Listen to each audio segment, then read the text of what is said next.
Greetings and welcome to the next review in our Cohiba 2020 video review series. I'm going to look at the Cohiba Robustos Supremos. It's a big cigar. When it was first released, it was noted for being the first 58 ring gauge Habanos cigar, whether that was regular production or special release. It's 58 ring gauge by 5 inches, 127 milliliters long. And for me, I've never smoked these with a direct cut on the back. I've always punched the head. I just feel it's too big to fit comfortably in my mouth when I smoke it. And so what I've used to punch it is this Credo 3-in-1 punch cutter. So it has 3 different punch settings for cigars smaller than 34 ring gauge, cigars 34 ring gauge to 48, that one's above 48 and above. So I've always used the 48 and above, and I did that prior to starting this review, and it just makes a lovely cut. There it is, just perfect. So that I just sip it out the back. Now, what I wanted to discuss in regards to this release, why so big? What led to this cigar being so big? Well, if we discount Salomones cigars, which are 56 ring gauge by around the 7-inch mark, a bit over 7 inches, 184 millimeters long, and they're double figurados. They're tapered at the head and the foot. And I'm thinking of the Cohiba Salomones in 2003 and the Partagas LCDH Salomones, which is still around, in 2008. A couple of releases that paved the way for this sort of cigar to be this big would have been the San Cristobal O'Reilly releases in 2009 and 2011. They were both 56 ring gauge. They were like Robustos, even bigger than Robusto size. And then I think the one release, especially in the Cohiba market, that paved the way for bigger releases in regular production that have come down the track now towards 2020 would have been the Cohiba Behike 56, 56 ring gauge by 166 millimeters long, 5.5 inches. It was a big cigar when it came out. It's still a big cigar to this day. And since then we've had the Cohiba Robustos Supremos come out at 58 ring gauge, and we've had a few other big releases. The year after this cigar came out in 2014 as a limited edition. The H. Upmann Magnum 56 was 56 ring gauge by 150, just short of 6 inches. The year after, the Topez 56 ring gauge by 125, just short of 5 inches, came out, and that has since been released as a regular production cigar in 2019. And then we had the the releases of the La Jolla line cigars, the Geniales, Joya de Monterrey, La Jolla de San Juan, which was 54 ring gauge by 150. And then, that was in 2014. In 2016, I think 2 years later, if I'm not wrong, I think I'm right. I'd have to check up on that. But that was the Rio de Rio Seco, the La Jolla de Rio Seco, which was 56 ring gauge. So when this first came out, this was noted as a big ring gauge release, and I figured, to me, it was like a Cohiba Majicos on steroids. That's the way it tasted. It had those cocoa, slight coffee notes. I think the flavors were a bit closed at that time. I guess the reason I'm really smoking this today is because since the time that it's come out, it's had a bit of a reevaluation amongst enthusiasts, and now at the 5.5 year mark, this is an ARG December 2014 cigar. Its reputation has grown as a quality cigar. So I'm just curious to know if if that's continues to be the case. The last one that I had might have been about a year and a half ago, and it was very, very good.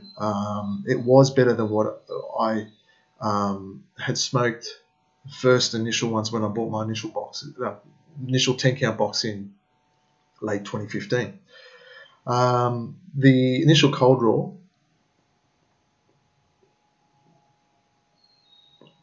is similar to the Cohiba 1966 cigar, and it's got that cocoa and refined hay, barnyard notes, and touch of baking spice on the cold draw. I'll light it up and come back and give you my thoughts in the initial third. So I've gone ahead and lit that up, and just the first few thoughts that I had was that it wasn't too dissimilar to the Cohiba 1966. It had the qualities of cocoa and refined hay and spice. They're the main three flavours. Great plumes of smoke. Just nowhere near as strong as the Cohiba 1966 cigar.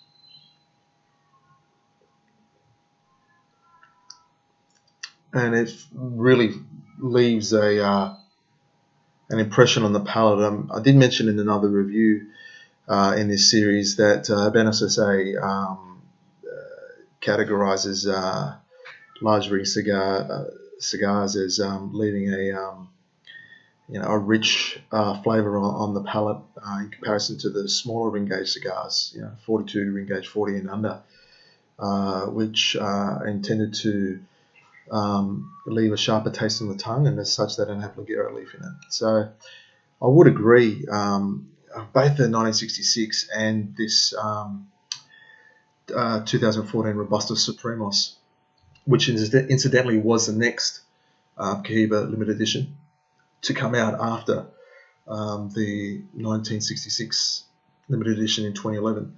Both of them have left me with a lot of flavour on the palate, a lot of plumes of smoke.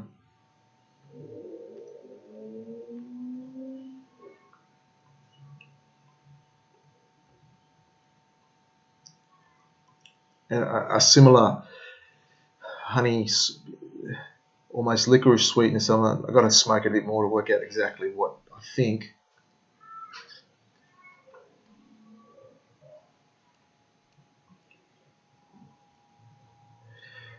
I would say that this cigar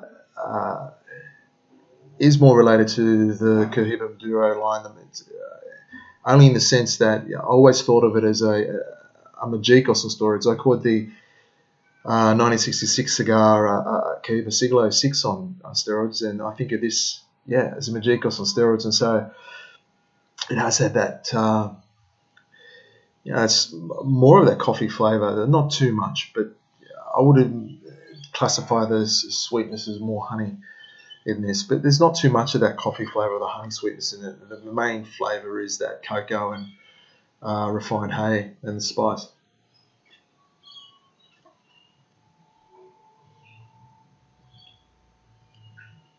But I'm glad I did a 48 ring gauge punch in the back, because it's not too hard to smoke, sip out the back. It's not too hard for me to do that when I smoke this or the Magnum 56 LE or those bigger ring gauge cigars. Perhaps something for you to consider if you ever smoke this cigar. If not, you might be inclined to V-cut with a Calibri V-cut and make a deep cut into the cigar and see you go that way.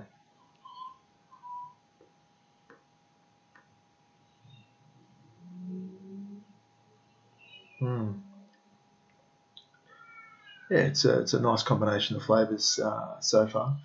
I'll come back into the middle third and I'll let you know how the cigar's progressing.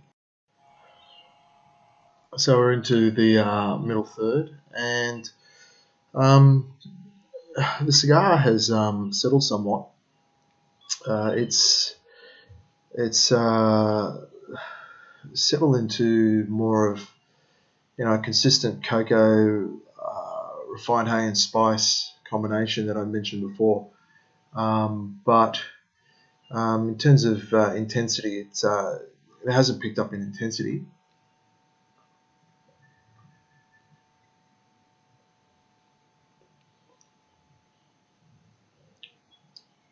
Certainly that slight honey sweetness, those slight coffee notes are still there.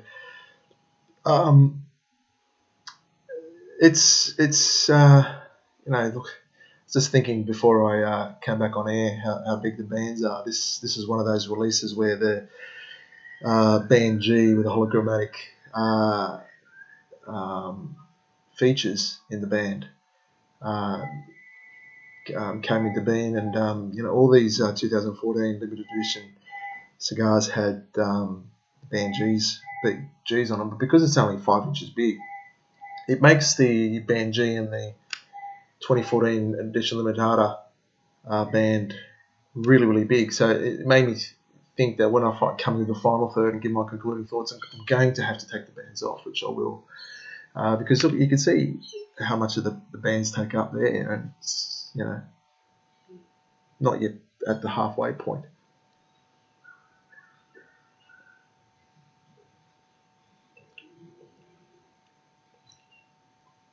But one thing I need to tell you is that the cigar itself, like the 1966 limited edition, it's got great plumes of smoke, and it just demands to be smoked slowly, and it's continuing to leave a rich presence on my palate all round.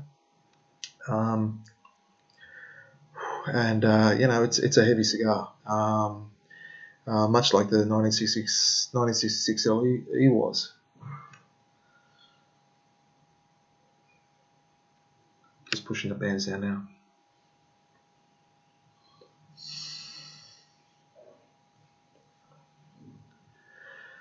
Similarly, very heavy to retrohale, quite spicy through the nose.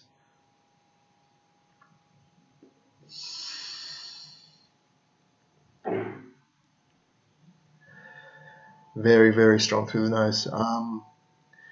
Again, it's not a cigar that I'd be inclined to retrohale.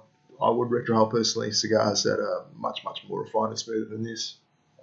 I'll come into the final third and I'll give you my concluding thoughts soon. So I'm just coming into the last third, and one correction that I must make is that the Hoyo de Monterrey La Jolla de Rio Seco that I mentioned before was actually released in 2018.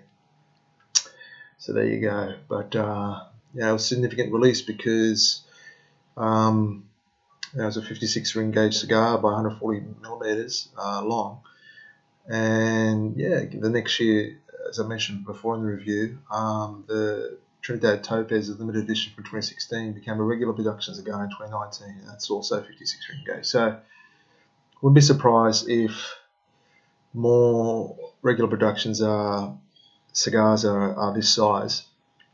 I do know I think the Romeo and Julieta special release that has just come out. I think it's called the Linea d'Oro. I think I'll just double check now.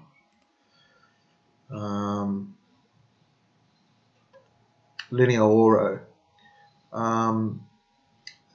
That also has had, out of the 3 cigars, that's also, 2 of them are 56 ring gauge and over. So the Nobles is a 56 ring gauge pyramid, 135 millimeters long, and the Hidalgos is a Robusto. It's 57 ring gauge by 125. So only 1 ring gauge size bigger than the Topaz.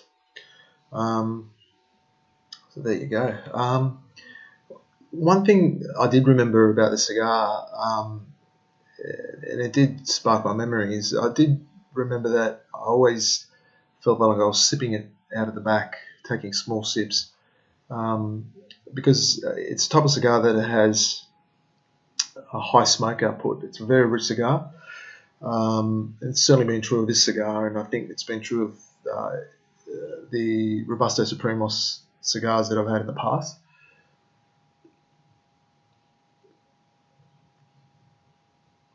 but the thing with smoking these cigars is you don't smoke them that often. The premium price point, the richness of them, they're special occasion cigars, I suppose. And it's quite easy to forget. The technique for smoking them can be different when you're just smoking normal, regular production cigars that are smaller ring gauges.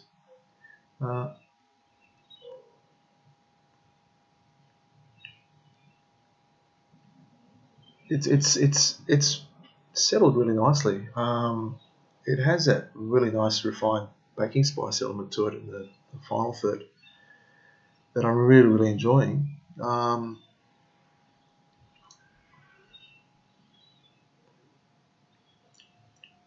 I'm finding that I'm purging as I'm going along. But yeah, I do appreciate that that's not um, becoming more intense in the final third like you would normally get in normal cigars.